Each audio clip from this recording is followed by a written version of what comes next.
Sir कशा प्रकारचं आमिष दाखवलं होतं? ड्रायव्हरला राईट साईडला नोटा पडल्यात अशा एका बाईने सांगितलं. तुमचा ड्रायव्हर त्या नोटा आपल्याच आहे समजून घ्यायला गेला आणि लेफ्ट साईडने ती बॅग दुसऱ्या चोराने घेऊन गेला. आमच्या पोलिसांनी खरोखर चांगली मेहनत घेतलेली आहे. त्यांना अवॉर्ड मिळालं तर ते चांगलंच आहे. त्यांनाही धन्यवाद देतो, त्यांनी शोधून काढलं. त्यांना मी आत्ताच सांगितलं की त्याप्रमाणे ज्यांनी अशा आमिषाला तुम्ही बळी पडू नका. कधीही कोणी नोट आपले पैसे नसताना हे आपले माहीत आहे आपल्या की नाही आहेत तरीसुद्धा लोक त्या आमिषाला बळी पडतात आणि लाखो रुपयाचं नुकसान करून घेतात. या सर्व घटनेमध्ये नौपाडा पोलिसांनी विशेष मेहनत करून राबवलेल्या शोध मोहिमेचे अखेरीस सार्थक झाले. व्हिडिओ जर्नलिस्ट योगेश मोहावडेसह सारिका साळुंखे, एस9 न्यूज, ठाणे.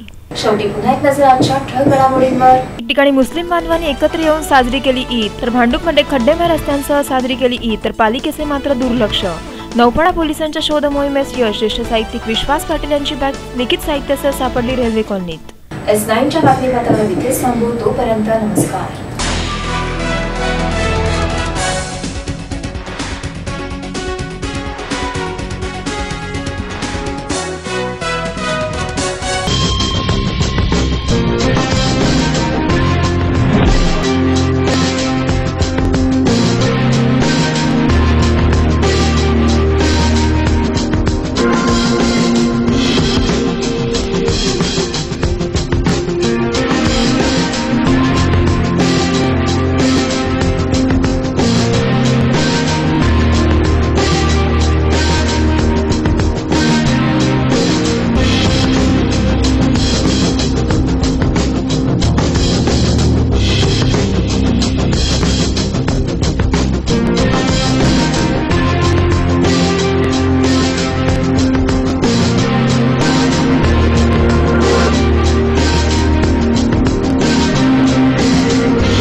ठाणे महानगरपालिका हद्दीत घर घेताय का?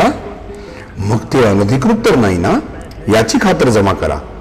अनधिकृत घर घेणं हा विकणाऱ्यासोबत विकत घेणारा देखील तितकाच दोषी असतो. तेव्हा घराची डोळस खरेदी करा. आपली कुठे फसवणूक तर होत नाही ना, यासाठी ठाणे महानगरपालिका मुख्यालयातील 4थ्या मजल्यावरील बांधकाम विभागात घराचा सर्वे नंबर, टिक्का नंबर याची खातर जमा करा. घराचं स्वप्न अवश्य करूया साकार, पण अनधिकृत घराचा नका करू कधीही विचार. अधिकृत घर म्हणजे उद्याची देखील निश्चिंती. अनधिकृत घराचे दार म्हणजे डोक्यावर कधीही तोडण्याची टांगती तलवार.